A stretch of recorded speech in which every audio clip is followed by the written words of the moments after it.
하나님의 말씀은 여호수아 5장 오늘 1절에서 12절까지 볼 건데 먼저 5장 1절만 우리 합독하겠습니다. 여호수아 5장 1절 시작.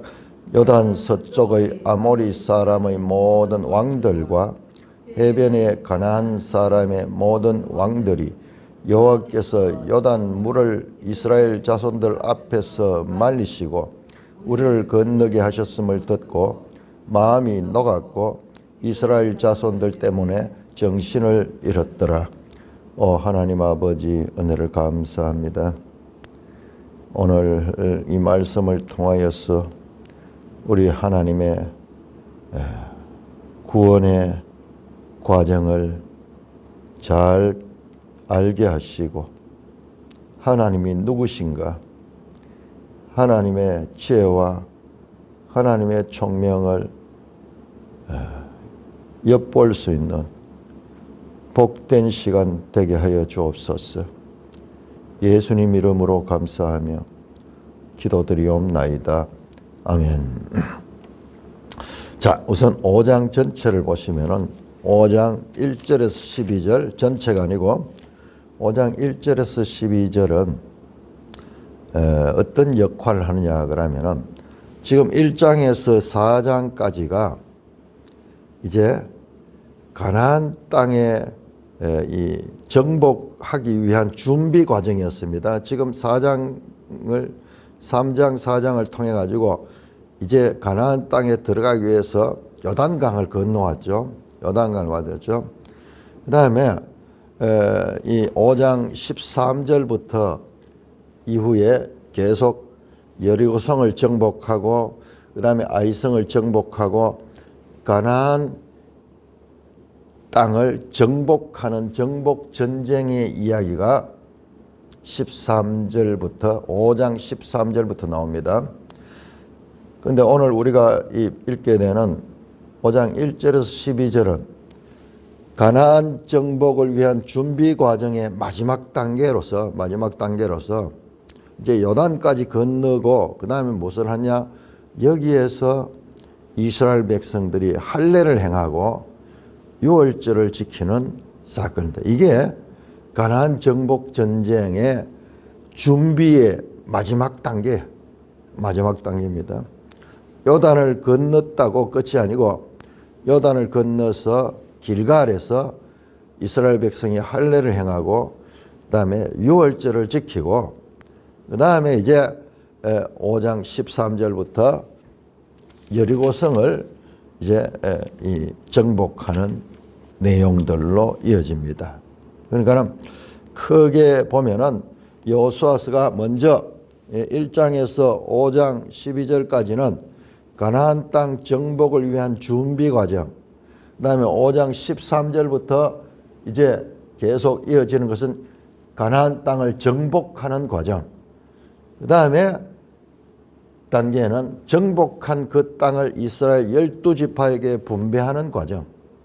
이렇게 준비, 성취, 그리고 분배라는 이와 같은 이 주제로 이 내용이 이어지고 있다는 것을 알 수가 있습니다.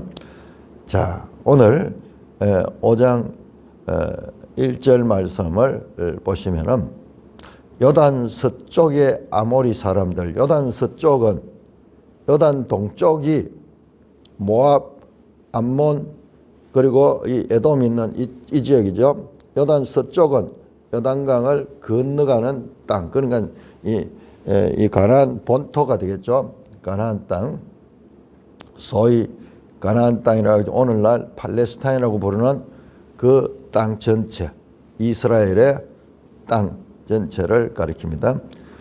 이제 이스라엘 백성들이 요단강을 그 이 우기에 물이 언덕을 넘는, 뚝을 넘는 이 가장 물살이 세고 사람이 건널 수 없는 그 시기에, 바닷물도 대단하지만 바닷물은 막 한없이 넓기 때문에 거기에서 우리가 뭐 어찌할 수 없죠. 바다 앞에 가면은 거기 빠지면은 살아날 길이 없어요. 그러나 강도 평소에는 괜찮지만은 이게 강물이 우기가 돼 가지고 여름철에 홍수 때 막 그 신천에 물이 내려가는 거 보면요 무섭습니다. 모든 걸 다 쓸어가요.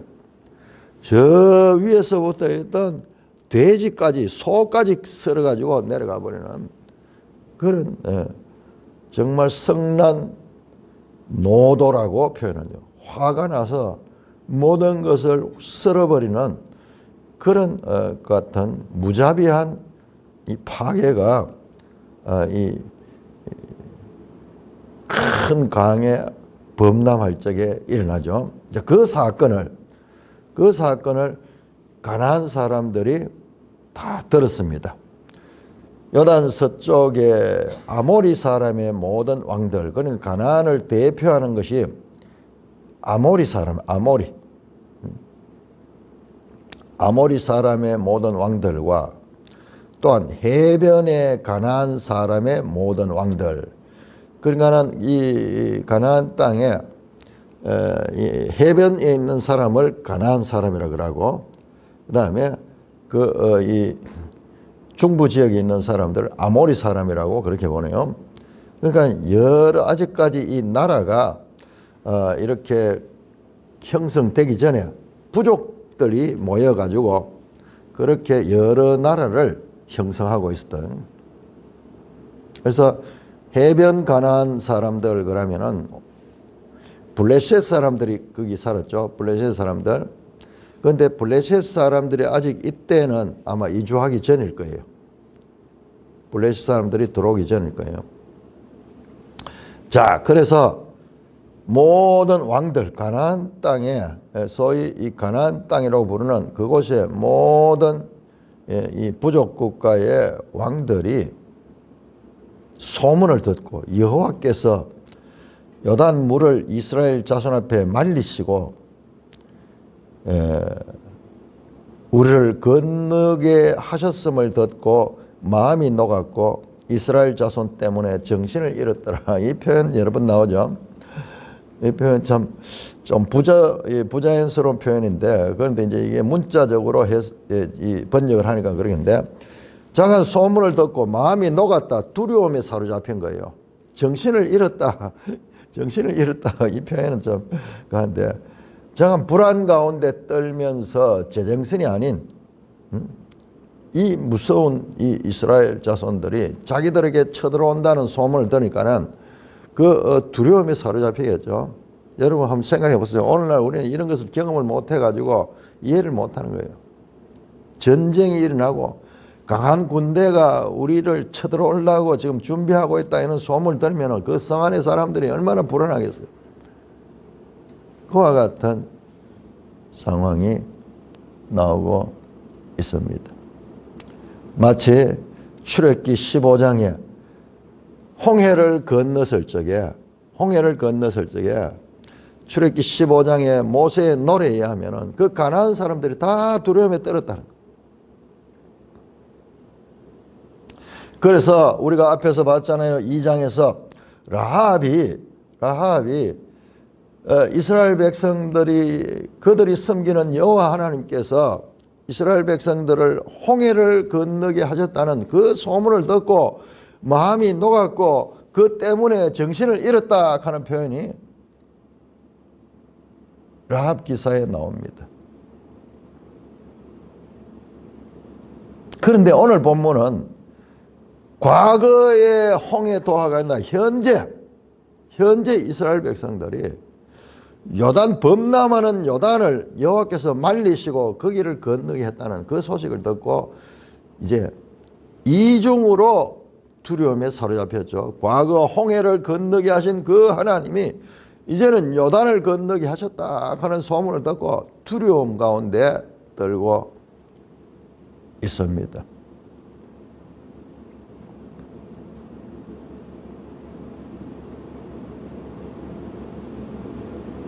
자, 그런데 우리가 이 여호수아서를 지금 분류를 보면 여기에 5장에 넘어가 있어요. 5장. 사실상 4장 끝에 넘어가는 게 더 자연스러울 건데 4장 끝에 하나님께서 그 이스라엘 백성들을 그 요단강을 건너게 하시고, 그래서 그로 인하여서 그 가나안 요단 서쪽에 있는 사람들이 다 두려움에 빠졌다.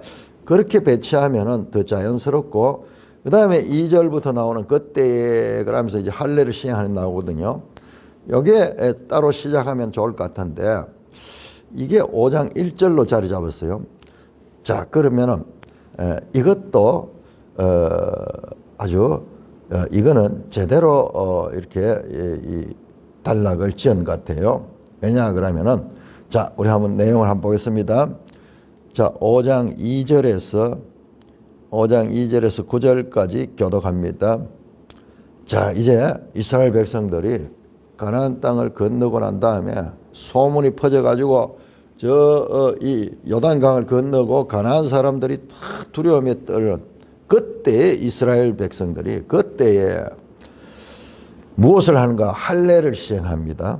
할례를 시행합니다. 그때 여호수아 5장 2절입니다. 그때 여호와께서 여호수아에게 이르시되 너는 부싯돌로 칼을 만들어 이스라엘 자손들에게 다시 할례를 행하라 하시매.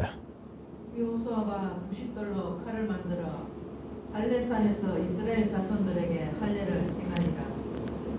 여호수아가 할례를 행한 까닭은 이것이니 애굽에서 나온 모든 백성 중 남자 곧 모든 군사는 애굽에서 나온 후 광야 길에서 죽었는데, 그 나온 백성은 다 할례를 받았으나 다만 애굽에서 나온 후 광야 길에서 난 자는 할례를 받지 못하였습니다.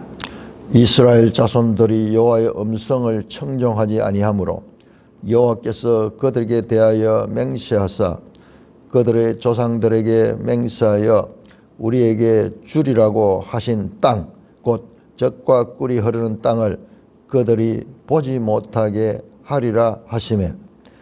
애굽에서 나온 족속 곧 군사들이 다 멸절하기까지 40년 동안을 광야에서 헤매었더니, 그들의 죄를 잊게 하신 이 자손에게 여호수아가 할례를 행하였으니 길에서는 그들에게 할례를 행하지 못하였으므로 할례 없는 자가 되었음이었더라. 또 그 모든 백성에게 할례 행하기를 마침에 백성이 진중 각 처소에 머물며 낫기를 기다릴 때에 여호와께서 여호수아에게 이르시되 내가 오늘 애굽의 수치를 너에게 떠나가게 하였다 하셨으므로 그곳 이름을 오늘까지 길갈이라 하더니라. 자,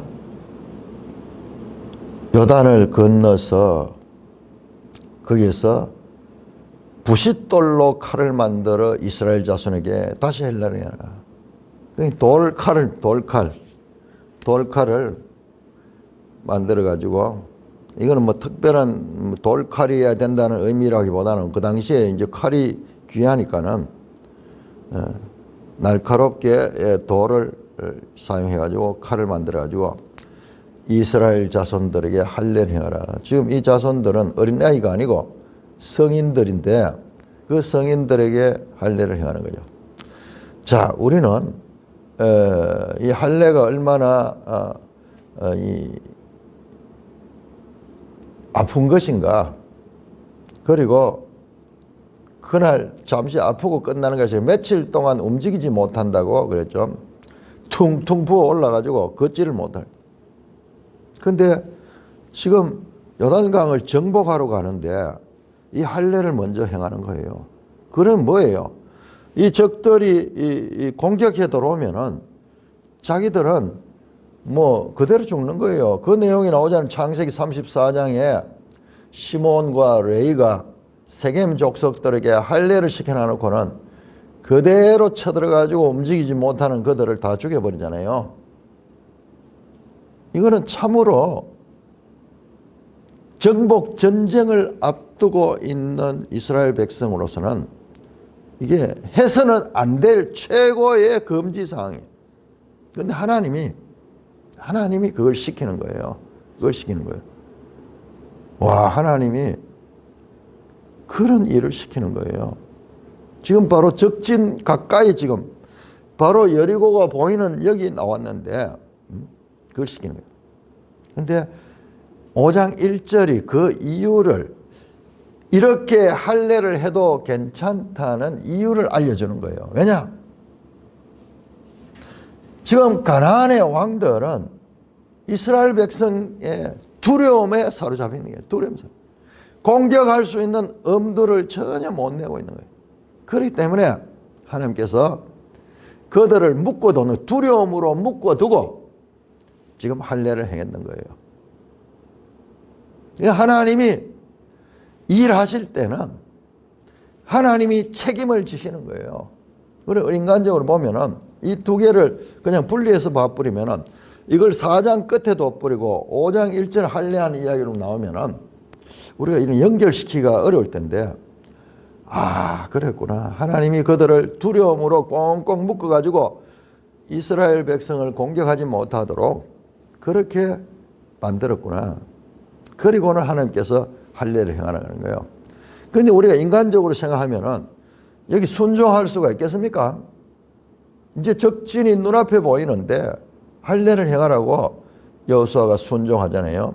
그러니 이게 뭐냐? 하나님에 대한 믿음인 거예요. 믿음. 그때 여호와께서 2절입니다. 여호수아에게서 너는 부싯돌로 칼을 만들어 이스라엘 자손에게 다시 할례를 행하라. 다시 할례를 행하라. 그러면은 지금까지는 뒤에 설명이 나오는데 이스라엘 백성들이 할례를 받지 않았던 거예요. 40년 동안 이스라엘에게 할례가 없었고, 뒤에 보면 6월절이 나오는데 6월절도 처음에 한 번 있었고 그들은 6월절도 지키지 않는 거예요. 여러분, 이와 같은 할례는 이스라엘 백성들이 출생하면 8일 만에 행하는 이스라엘 백성들의 하나의 이 마크와 같은 마크. 이스라엘 백성들은 할례를 받은 백성. 그래서 자기들은 할례 받은 백성이고, 이방인을 가지고 이야기할 때 할례 받지 못한 백성이라고 그렇게 구별하는데, 그럴 정도로 이것은 이스라엘 백성의 정체성을 나타내는 중요한 일인데, 그것이 40년 동안 행해지지 않았던 것입니다. 그래서 지금 40년 만에 다시 할례를 행하는 것입니다. 그래서 여호수아가 3절 부싯돌로 칼을 만들어 말씀하신 대로 할례산에서 이스라엘 자손에게 할례를 행하냐. 할례산, 여기 무슨 길갈, 뒤에 보면 이 장소가 길갈이에요. 길갈. 그런데 이게 산이 될 만한 장소는 아닐 것 같아요. 봤잖아요. 여리고는 평지잖아요. 평지. 그러니 조금 언덕 같은 거 뭐 그런 게 있습니다. 그곳에서 할례를 행하니라.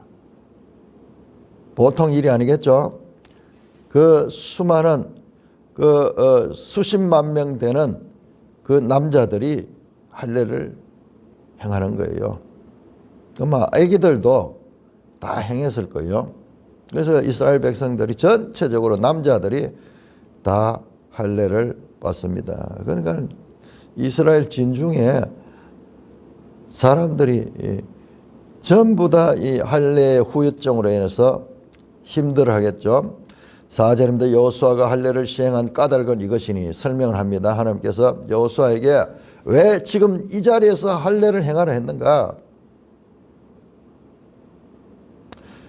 애굽에서 나온 모든 백성 중 남자 곧 모든 군사는 애굽에서 나온 후 광야 길에서 죽었다. 애굽에서 나올 때 그 출애굽 1세대 백성들은 광야에 다 죽었거든요.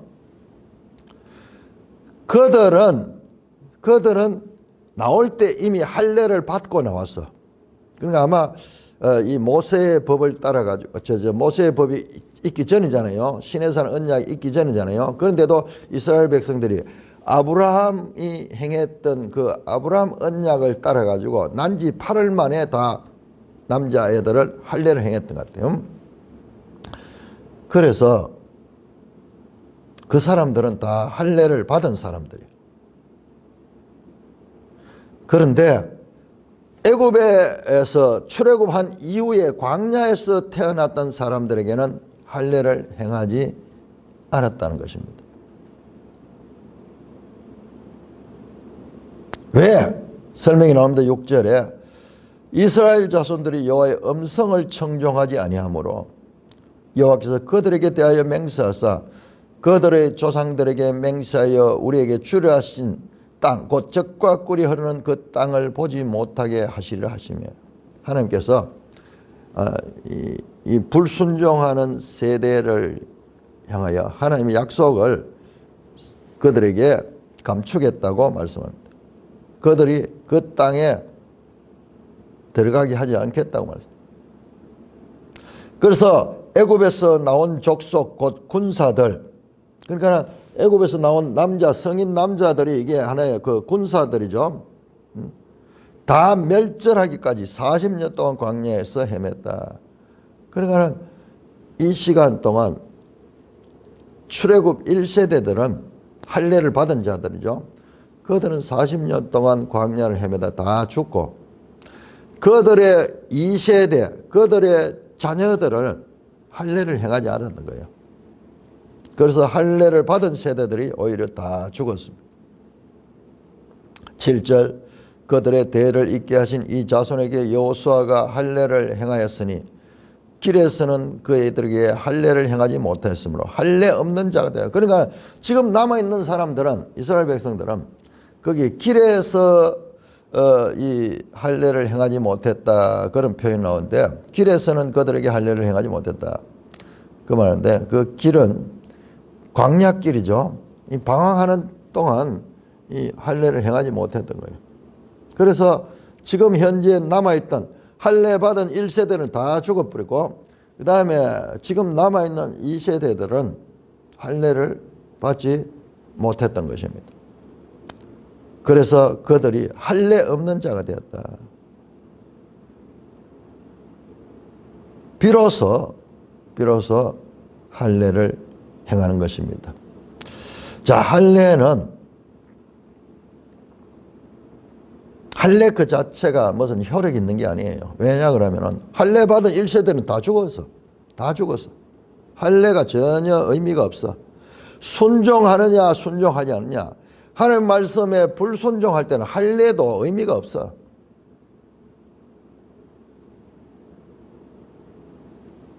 그래서 하나님께서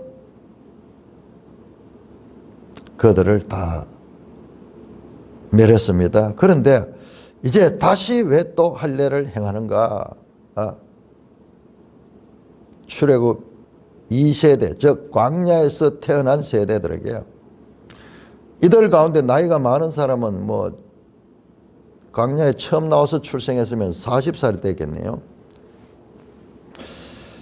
자, 그래서 왜 여기서 이 할례를 행하는가? 8절에 또 모든 백성에게 할례 행하기를 마침에 백성이 진중 각 처소에 머물며 낫기를 기다릴 때에, 자, 할례를 행했으니까는 이제 퉁퉁 부풀어 오릅니다. 오늘날처럼 무슨 마취제가 있는 것도 아니고, 그리고 무슨 소독약도 제대로 있는 것이 아니고, 그러니까는 이 상처가 크게 이제 부풀어 오르고 막 이렇게 움직이지를 못합니다. 그래서 낫기를, 시간이 가야 돼. 며칠이 지나야 돼. 낫기를 기다릴 때에, 자, 여기서 낫기를 기다린다 하는 요 표현이요, 낫는다 하는 표현이 우리가 평소에는 이 생명이라는 그런 뜻, 하이야 하는 게 이게 생명을 가리키거든요. 생명. 그러니까 점점 다시 상처에서 살아날다 하는 그때서는 그 생명이라는 단어.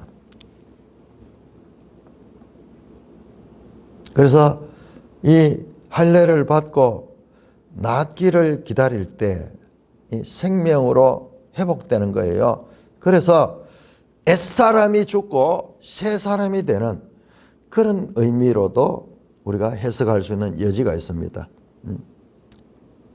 낫기를 기다릴 때 새 생명이 되는, 옛사람이 아니라 새사람이 되는, 할례 없는 자가 아니라 할례 있는 하나님의 백성이 되는 그와 같은 암시가 이 단어 속에 있습니다. 그리고는 9절에서 여호와께서 여호수아에게 이르시되 내가 오늘 애굽의 수치를 너에게서 떠나게 하셨다. 그곳 이름을 오늘까지 길갈이라고 했다. 길갈.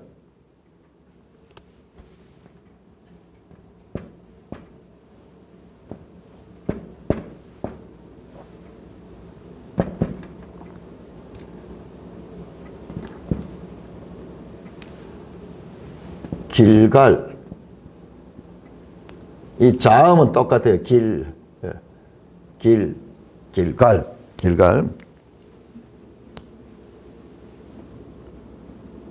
이 뜻이 뭐냐 하면은 이게 바퀴 같은 거 쓸까 이렇게 바퀴, 휠, 바퀴.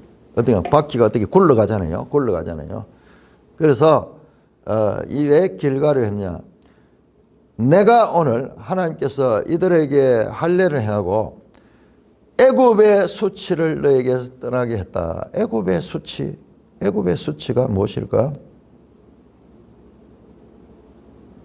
여러분, 출애굽해서 이스라엘 백성들이 가나안 땅에 들어갈 때 하나님이 불러냈잖아요. 그래서 세상 모든 사람들이, 특히 애굽 사람들이, 야, 저들이 하나님의 불림을 받아가지고 이제 위세당당하게 새로운 땅으로 들어가는구나 했는데 들어가지 못했잖아요. 오히려 광야에서 40년 동안 방황했잖아요. 그러니까 주변 사람들이 봤을 적에 참으로 면이 서지 않는 거예요.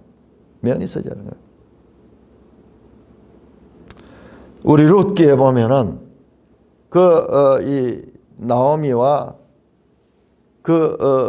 가족들이 베들레헴에서 기근이 생기니까는 잘 살기 위해서 모압 땅으로 이민을 가잖아요.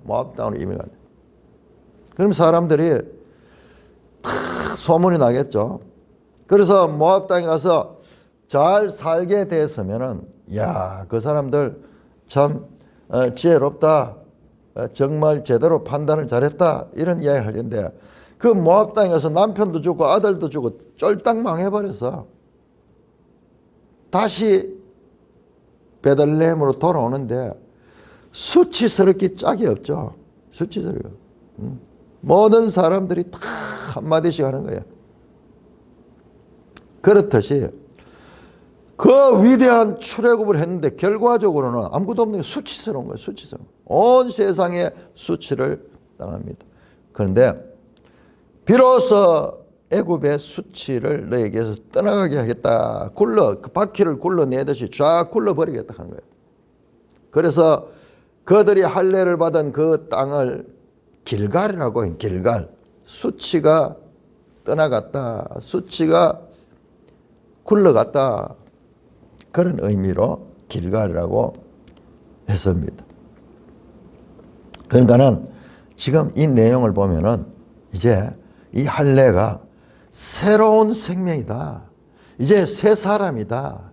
옛사람을 굴러버리고 다 떠나버리고 이제 새 사람으로서 하나님이 주신 새 땅에 들어가서 그들이 살 것이다 라는 것을 암시하는 그와 같은 할례 행위를 행하는 것을 보게 됩니다. 자, 10절에서 12절까지 교독합니다. 여호수아 5장 10절. 또 이스라엘 자손들이 길갈에 진쳤고 그달 14일 저녁에는 여리고 평지에서 유월절을 지켰으며 6월절 이튿날에 그 땅의 소산물을 먹되 그날에 무교병과 볶은 곡식을 먹었더라. 또 그 땅의 소산물을 먹은 다음 날에 만나가 그쳤으니 이스라엘 사람들이 다시는 만나를 얻지 못하였고 그 해에 가나안 땅의 소출을 먹었더라. 자, 그런 다음에 이스라엘 자손들이 길갈에서 진을 쳐서 머물렀습니다. 여러분 요 앞에 보시면은 4장 19절에 보면은 요단을 건넌 것이요. 4장 19절에 보면은 10일이라고 10일 열흘 히브리 달력으로 1월 10일 날 왔고 그 다음에 1월 14일이 되는 거예요. 그러니까 이때 요 사이에 지금 할례를 했는 거예요. 지금 3, 4일. 자, 4장 19절 한번 보세요. 4장 19절 첫째 달 10일에 백성이 요단에서 올라와 길갈에서 진을 쳤다. 그렇게 되죠. 요단을 건너서 길갈에 진을 친 데가 언제냐? 10일 날. 그리고 14일부터 6월절을 지키려고 하면 이게 21일까지인데 21일인데 이제 6월절 절기를 지키는 거예요. 6월절 절기를.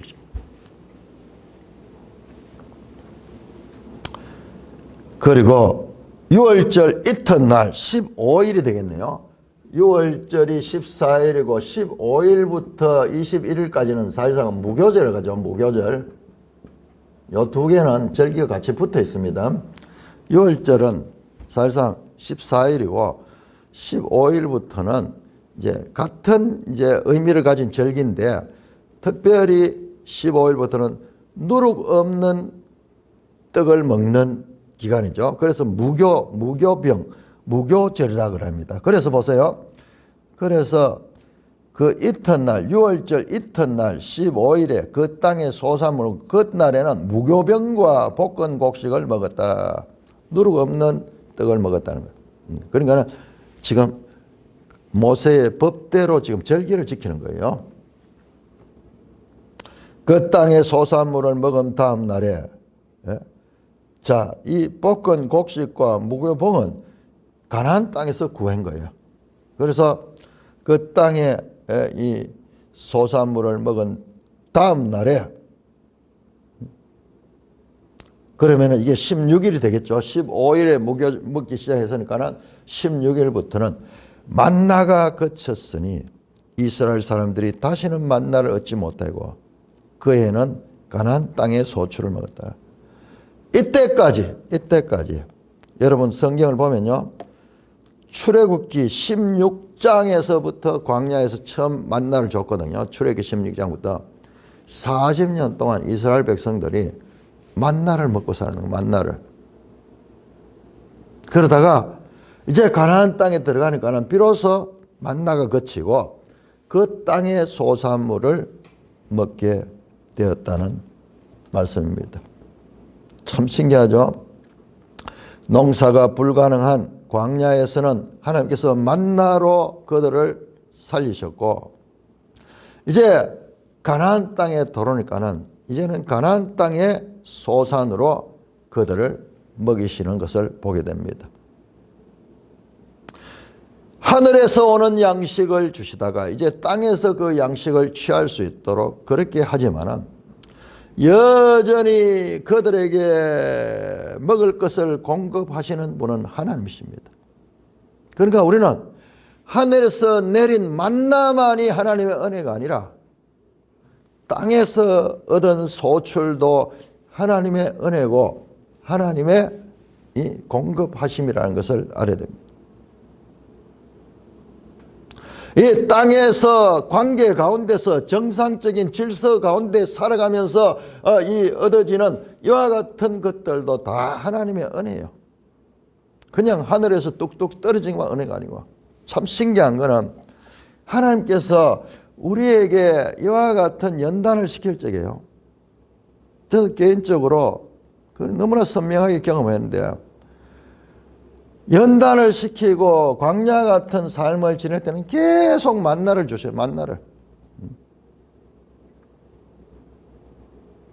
우연히 만났는데 어떻게 이 물질을 얻는다든가 양식이 떨어졌을 때 누가 공급해 준다든가 차를 타고 가는데 기름이 다 떨어져서 기름이 이제 가다가 설 수밖에 없어. 간절히 기도하며 하나님 어찌하겠습니까? 어찌하시겠습니까? 이렇게 하면요. 뭐 어떻게 한 번도 선 적이 없고 한 번도 굶은 적이 없어. 자간 공급해 주셨어. 끊임없이 공급들이 이어지. 그때 많이 주진 않아도 이어져서 살아갈 수 있게 하셨는데, 그런데 이제 그런 연단의 과정이 거치고 이렇게 한 이후로부터는 그런 일이 전혀 없어. 그런 일이 전혀 없어. 그 전에 그렇게 있던, 때때로는 누가 강의 요청이 와가지고 또 뭐 강사로로 생활하기도 하고, 뭐 그때는 막 다이나믹해. 전국을 다니면서 이렇게 살았는데, 목회를 딱 하고부터는 딱 그런 게 끊어져 버려. 신기하게도. 그렇듯이 하나님께서 그 백성에게, 이스라엘 백성에게 준 이와 같은 이 만나, 그리고 그 땅의 소산물을 먹는, 이게 하나님이 무엇을 먹을까, 무엇을 마실까, 무엇을 입을까 염려하지 마라. 염려는 그날 하겠지라고 오늘 일을 내일까지 염려시키지 마라. 하나님이 책임지시고 하나님이 공급하시는 것이 가나안에서뿐만 아니라 오늘날 우리 그리스도인들도 동일하게 역사하신다는 것을 경험으로 알 수가 있습니다. 40년 동안 먹어오던 만나가 그치게 됩니다. 자, 그리고 유월절을 다시 지키게 됩니다. 자, 유월절 제도가 처음 출발이 언제냐 그러면은 출애굽하기 바로 전이잖아요. 출애굽기 12장에 나오죠. 유월절을 지키라. 첫 시작이에요. 그래서 어린 양의 피를 발린 그 문에는 그 죽음의 사자가 패스오버 통과하고, 그 피가 없는 곳에 장자들이 죽는 큰 사건이죠. 대사건이죠. 애굽의 장자들이 죽어가던 그 사건. 그 유월절이 이스라엘의 하나의 그 이 출발의 시작에서 있었는데, 이 유월절이 딱 한 번 더 지켜졌어요. 한 번 더. 언제? 민수기 보면은 그 시내산 앞에 1년 동안 머물면서 거기에서 시내산에서 율법을 받고 했잖아요. 그리고 성막을 짓고 1년 동안 머물러 있었거든요. 그래서 그 광야로 출발할 적에 유월절을 먼저 지킵니다. 유월절. 그래서 횟수로 치면은 지금 한 38년 동안은 유월절을 지키지 않았던 거예요. 38년 만에 유월절을 다시 지키게 합니다. 할례도 마찬가지고, 할례도 새로 시켜서 할례를 받게 하고, 수십 년 만에 할례를 다시 시행하고, 유월절 절기도 새롭게 시작합니다. 이게 뭐예요?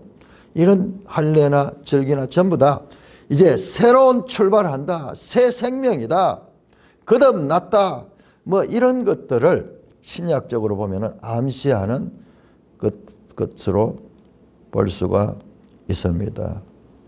오랫동안 이스라엘 백성들이 하나님께서 명령하신 할례, 그리고 유월절, 이런 것들을 지키지 않았는데, 이제는 그것을 지키면서 출발시키는 거예요. 가나안 정복하는 것을 출발시키는 거예요. 그러므로 이 할례와 유월절 기사는 보면요, 가나안 땅을 정복하기 위한 준비 기사, 그 다음에 정복하는 기사, 그 사이에 위치해서 하나의 전환점과 같은 역할을 하고 있습니다. 할례식의 부활과 유월절의 회복은 이스라엘 역사의 새로운 시대가 열리고 있다는 것을 암시하고 있습니다. 자, 우리 창세기 17장 한번 볼까요? 창세기 17장 10절.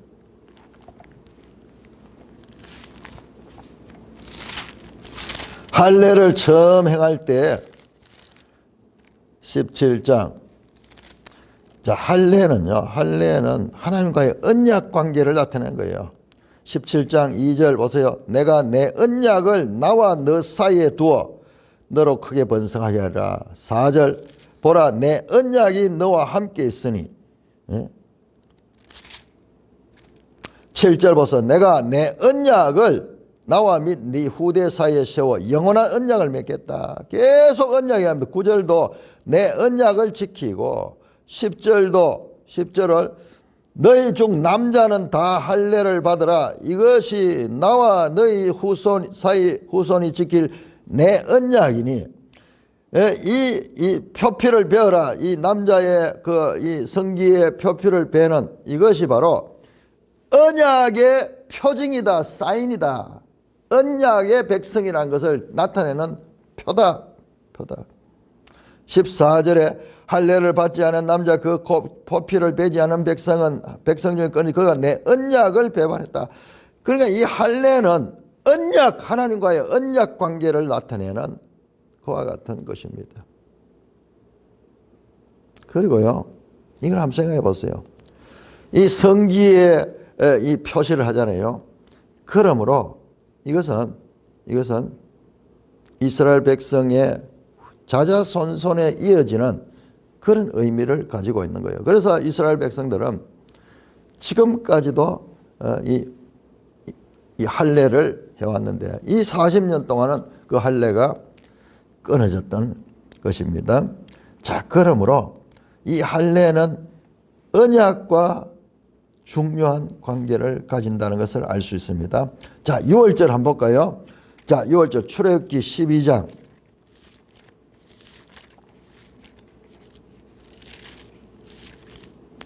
출애굽기 12장 6월절에 관한 절기가 나오죠.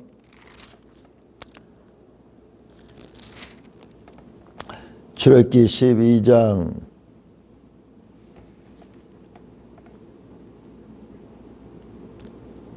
25절 너희는 여호와께서 허락하신 대로 너희에게 주시는 이 땅에 이를 때 이 예식을 지킬 것이라. 자, 너희 여호와께서 허락하신 대로 너희에게 주시는 땅이 어디냐? 가나안 땅이죠. 이 가나안 땅에서 이